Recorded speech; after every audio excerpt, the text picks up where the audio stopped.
Olá, pessoas! Você já deve ter ouvido falar sobre inconsciente. Seja você um entusiasta de psicologia ou não, é uma coisa muito comum hoje em dia as pessoas terem essa noção de inconsciente, falar que fulano fez aquilo inconscientemente, e entender que tem coisas sobre a gente que nós mesmos não sabemos. Então, isso é uma coisa que é meio recente em termos históricos, porque a ideia de inconsciente foi popularizada por Freud e seus discípulos lá no início do século passado. Então, é uma coisa que hoje se tornou muito comum, mas que para a humanidade é uma coisa nova. E eu não vejo muitas pessoas perguntando o que é inconsciente. Parece que é só a gente aceita mais ou menos o que é, mas não se preocupa em investigar mais a fundo o que é de fato. Então, hoje eu vim responder a pergunta do que é inconsciente e eu trouxe algumas perspectivas diferentes que eu espero que ajudem a clarear os conceitos que a gente tem sobre esse assunto. E tem várias teorias psicológicas que já tentaram explicar esse fenômeno. Dentre elas, a gente tem a psicanálise, como eu citei anteriormente, mas a gente também pode olhar isso de outras formas. E quando a gente consegue enxergar o mesmo fenômeno partindo de vários lugares diferentes, a gente torna esse fenômeno mais crível. Imagina o seguinte, você tem vários mapas do tesouro apontando para uma mesma ilha. Então, ao analisar o fenômeno do inconsciente com várias ideias diferentes, a gente consegue começar a perceber o que tem em comum entre essas ideias e, portanto, o que tem de mais substancial na ideia de inconsciente. E as perspectivas que eu trouxe para lançar luz sobre esse fenômeno foram, primeiro, a psicanálise de Freud, segundo, a psicologia de Jung e, terceiro, a neurociência. Para começar com Freud, ele foi o criador da psicanálise, atuou principalmente entre 1900 e 1940, mais ou menos entre essas datas, e ele era um cara que fundou realmente um novo campo. As pessoas, na época dele, não pensavam da maneira que ele pensava, e ele criou um campo inteiramente novo para lidar com as patologias da mente humana. Ao longo do tempo, ele foi estabelecendo a sua prática e ele começou a perceber que os seus pacientes pareciam ser motivados por forças que eles mesmos não pareciam saber. Ou seja, Freud começou a perceber que o comportamento dos seus clientes muitas vezes não condizia com o discurso deles.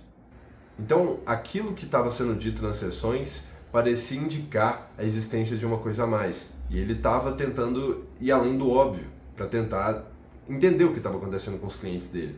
Com o passar do tempo, Freud foi organizando essas percepções e seus pensamentos de forma que ele criou a teoria do inconsciente. E o inconsciente para Freud era um lugar que existia dentro da nossa cabeça que guardava todas as coisas horríveis que a gente experienciou, todos os traumas que a gente não queria passar por aquela dor insuportável. Todos esses traumas iam para o inconsciente e então a gente começava a desenvolver mecanismos de defesa para não lidar com esses conteúdos adversos que aconteceram ao longo da nossa vida. Então, você poderia dizer que uma criancinha que foi raptada quando ela era criança, mas que acabaram achando ladrão, ela voltou para os pais dela, poderia muito bem ter reprimido essa experiência iria para o inconsciente dela. E uma vez que isso acontecesse, essa criança poderia começar a desenvolver sintomas em algum momento da vida dela relacionados a esse trauma que ela teve. Mas não era só isso, porque Freud também enxergava a mente humana como se ela tivesse um viés profundamente sexual. E isso significa que esses traumas e essas coisas que iam para o inconsciente eram principalmente traumas de natureza sexual. E ele criou todo o conceito que acompanhava isso, do complexo de Édipo, para explicar a formação da personalidade humana de acordo com a psicanálise, mas que basicamente gerava traumas relacionados ao pai e à mãe que iam para o inconsciente da pessoa e que depois poderiam se manifestar como sintomas psicológicos ou até psicossomáticos, que é o nome de sintomas que são psicológicos, mas que acabam afetando o corpo da pessoa. E uma outra coisa interessante sobre a ideia de inconsciente para Freud é que ele é quase como se fosse uma força viva, sabe?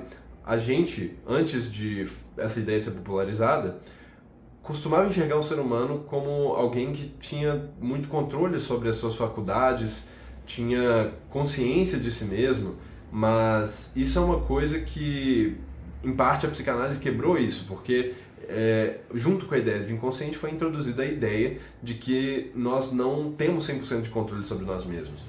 Entende? Algumas coisas ficam além da nossa compreensão e algumas coisas acabam dominando o nosso comportamento sem a gente nem perceber. Então, para Freud, esse inconsciente não era apenas um repositório de memórias e de traumas. Ele era um agente que reprimia emoções, que fazia a gente falar coisas sem querer querendo, né? Era o jeito que ele interpretava. Então, a gente poderia pensar o inconsciente para Freud nesses termos. Só que Jung estudou um tempo com Freud, ele era seu discípulo, até que Jung começou a discordar principalmente da parte sexual que Freud dava para a mente humana. O Jung era mais aberto, então ele admitia, por exemplo, que, beleza, a gente tem impulsos de natureza sexual, mas a gente também tem impulsos por poder, a gente também tem instintos religiosos, a gente tem várias outras coisas que afetam a mente humana que não são apenas de natureza sexual. Então eu gosto muito das ideias do Jung porque, de certa forma, é como se fosse uma ampliação das ideias de Freud. É como se Freud tivesse criado uma receita de bolo, só que Jung foi lá e descobriu que existia mais de um sabor de bolo. Existia bolo de chocolate, existia bolo de cenoura, existia bolo de fubá. Em suma, parecia que Jung considerava mais coisas e mais aspectos do ser humano do que Freud, o que, na minha opinião, torna a sua teoria mais completa. Bom, então o que era o inconsciente para Jung? Ele concordava com Freud com o fato de que o inconsciente é uma força viva dentro da gente. Ou seja, nós não estamos 100% à mercê da nossa vontade consciente. Muitas vezes a gente é levado a tomar comportamentos, crenças, pensamentos, emoções que a gente não está ciente delas e que estão fora do nosso controle. E tem dois tipos de inconsciente para Jung, que tem o inconsciente pessoal, que é a história da pessoa, os traumas que ela viveu, as coisas que ela foi absorvendo na mente dela ao longo da vida dela, mas também tem o inconsciente coletivo, que são aspectos que são tão compartilhados entre as outras pessoas que seria impreciso você falar que eles são pessoais e adquiridos na experiência de vida da pessoa. Porque tem coisas que todos os seres humanos experienciam. Eles estando aqui, eles estando na China, eles estando na Polinésia, nós compartilhamos um DNA e junto com esse DNA a gente compartilha uma série de experiências psíquicas. E essa era a ideia de inconsciente coletivo para Jung. E é dentro do inconsciente coletivo que a gente encontra os arquétipos. E isso é uma coisa que ficou muito famosa ultimamente, desde jovens místicos até marqueteiros de plantão utilizam esses conceitos porque, de fato, a ideia deles, em princípio, é que eles sejam universalmente aplicáveis, porque eles são universalmente representativos de experiências humanas. Então os arquétipos dizem respeito daquilo que é em comum entre todos nós. E assim, você poderia usar essas duas ideias que eu expliquei para entender melhor o ser humano, entender o que é inconsciente. Só que tem uma coisa sobre teorias humanas que você pode querer saber, que é que elas nunca são 100% corretas. Ou seja, a gente não desenvolveu uma teoria nenhuma vez na espécie humana que explicasse 100% alguma coisa que fosse sem falhas em todos os casos possíveis. Bom, pelo menos a gente nunca descobriu isso em ciências humanas. E isso significa que as ideias que a gente tem, elas são como se fosse um martelo, entende? Ela pode ser muito boa para martelar um prego, mas de repente você tem que, sei lá, parafusar, e às vezes a sua teoria pode não ser tão boa naquela circunstância. Então, assim, situações diferentes muitas vezes pedem teorias diferentes para explicar. E então, por que se limitar a essas duas? Ou por que se limitar a qualquer uma? Seria outra pergunta relevante. Então, beleza, pode acreditar em Freud, pode acreditar em Jung, mas não se limite a eles. Afinal, o pensamento deles foi construído mais ou menos até a década de 60. Freud morreu em 1939, se eu não me engano, e Jung morreu em 1960 e poucos. Ou seja, até 1960 foi quando essas ideias foram criadas e propagadas, mas muita coisa evoluiu desde então. Afinal, mais 60 anos se passaram e hoje em dia tem um campo extremamente útil para entender a mente humana, que é a neurociência. E uma das coisas que foi descoberta pela neurociência e que ajudaria a gente a entender o que é o inconsciente é a noção dos diferentes tipos de memória. Os neurocientistas descobriram que existem vários tipos de memória no ser humano e que eles são usados para funções diferentes. E existem dois tipos que são especialmente relevantes para essa discussão aqui, que é o tipo de memória implícita e o tipo de memória explícita. O tipo de memória explícita é mais fácil de entender porque é mais próximo do conceito que a gente tem no senso comum. Memória explícita é aquela memória que a gente pode se lembrar quando a gente tem a intenção de se lembrar. É aquela memória que quando alguém pergunta qual que é a capital dos Estados Unidos, qual que é a capital da França, você usa a sua memória explícita para resgatar essa informação. Quando você vai fazer uma prova e tenta lembrar do conteúdo que você estudou, você está usando a sua memória explícita. Quando alguém te pergunta o que você fez no fim de semana passado, você está usando sua memória explícita para recordar dos eventos que aconteceram. Já a memória implícita diz respeito à retenção de informações sem a nossa consciência ou até mesmo sem a nossa vontade de lembrar elas. E normalmente é uma memória que a gente usa para andar de bicicleta. No caso da prova, você vai escrever com lápis usando a memória implícita. Sabe quando você começa a andar de bicicleta? Ou melhor ainda, quando você aprende a dirigir. E aí no início você tá lá 100% focado e aí passa a marcha, mexe na embreagem, tem que olhar no retrovisor e é tudo muito para aquele momento. Você gasta muita atenção, muita energia, erra, se frustra, só que ao longo do tempo você vai aprendendo e vai ficando mais fácil. E parte da razão que isso fica mais fácil é que os comportamentos que envolvem dirigir, ou seja, mexer na embreagem, acelerar, dar seta, frear, girar o volante, todos esses comportamentos começam a ser automatizados. Eles se tornam parte da sua memória implícita. Ou seja, a memória implícita, você não enxerga ela diretamente, ela está implícita, ela está lá, mas sem você pensar nela o tempo todo.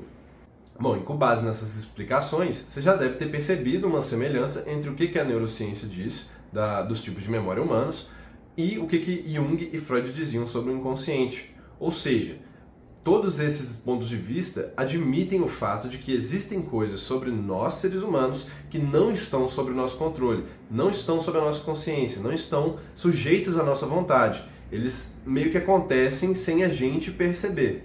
E se a gente pudesse chegar numa essência do que é inconsciente, talvez esse seria um bom ponto de partida. Porque é muito comum que a gente queira que as coisas estejam sob o nosso controle e que a gente queira se controlar. Só que a gente não consegue fazer isso tão bem quanto a gente gostaria. E parte da razão disso é que existem coisas sobre nós que estão fora do alcance da nossa consciência, de certa forma. Ou então eles são apenas levemente influenciáveis pela nossa consciência. E talvez isso seja um problema do homem ocidental, porque a gente parece ter uma consciência hipertrofiada. E, bom, por um lado é uma coisa boa, mas por outro a gente às vezes cai em besteiras do tipo querer ter controle sobre tudo e acabar se frustrando muitas vezes. E assim, o que cada teoria vai dizer especificamente das particularidades do inconsciente vai ser particular de cada teoria. Cada teoria tem uma maneira de enxergar o ser humano. Ou às vezes, no caso da neurociência, às vezes não é nenhuma teoria, mas sim uma série de observações que vão construindo ao longo do tempo sobre o nosso cérebro, mas que não tem uma explicação unificada sobre tudo.